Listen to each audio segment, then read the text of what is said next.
President Trump writing on Truth Social that Israel and Lebanon have agreed to extend their ceasefire by 3 weeks. Our next guest recently returned from the Gulf region and joins us now with some insights from the many conversations he had over there about the war with Iran. Jared Cohen is president of global affairs at Goldman Sachs, co-head of Goldman Sachs' Global Institute. He's also a former CEO of Google's Jigsaw. Good morning to you.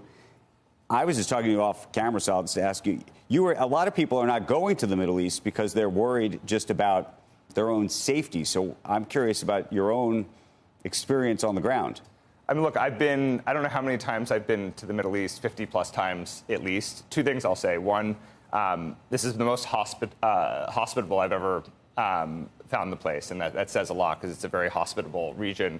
Second, you feel completely safe on the ground, right? There's a real perception reality aspect of this. I think if you look at the Iranian propaganda machine, a big part of what they're trying to do is create elements of fear that will prevent people from coming. You're saying hospitable because there were less people? Yeah, they want people there. And right. I would say to anybody, any of your viewers who want to do business in the region, have ties to the region, it's very important to lean in right now. I've been there during many trials and tribulations, going all the way back to right after 9/11. They remember.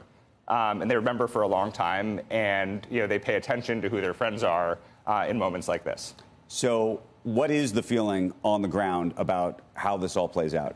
So I was in Saudi Arabia, I was in Qatar, and I was in UAE. But it was a very interesting time to be in UAE because the Crown Prince had just done his first state visit to see Xi Jinping. And so you had that context in the backdrop.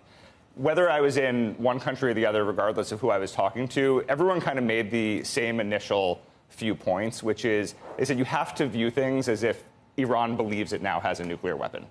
And it's not that they didn't know they had leverage over the Strait of Hormuz before, but they didn't appreciate or imagine how much unilateral leverage they had over the entire world. And so what everyone says is that the nuclear breakout in the literal sense is less of a priority for them now. They just view it as additional leverage.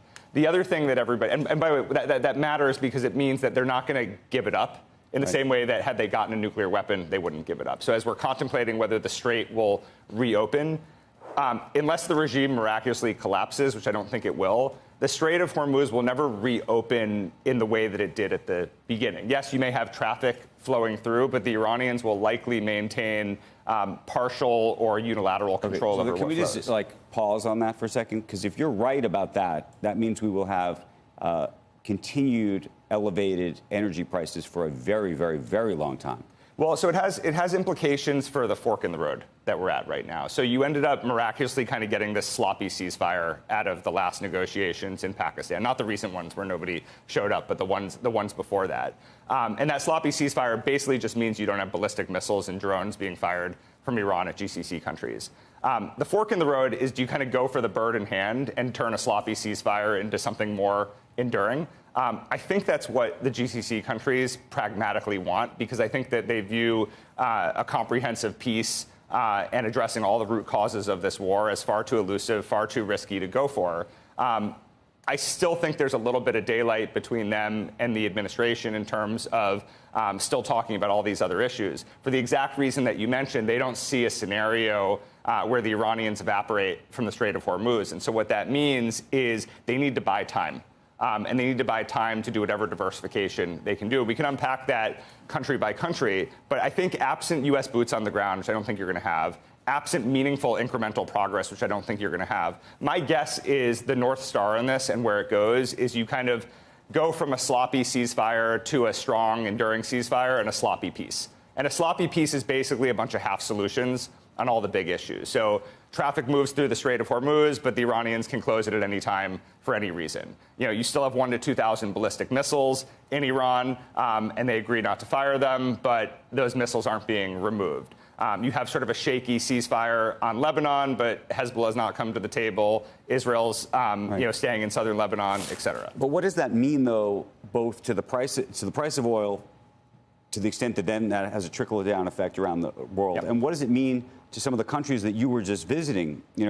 Saudi clearly, I think, knows it's struggling to some degree. It's pulling back on investments in things like Live Golf. By the way, there was a $200 million sponsorship it was supposed to do for the Met I don't know if you saw this or the Met Opera yesterday, and they pulled that. You have the UAE apparently talking to Scott Bessent about whether they might need some kind of swap line or some kind of bailout. I mean, where are we? So I think one of the things that has surprised the Iranians is how unified the GCC countries have been in sticking together. I think they expected some of them to peel off and try to kind of mediate or negotiate bilaterally.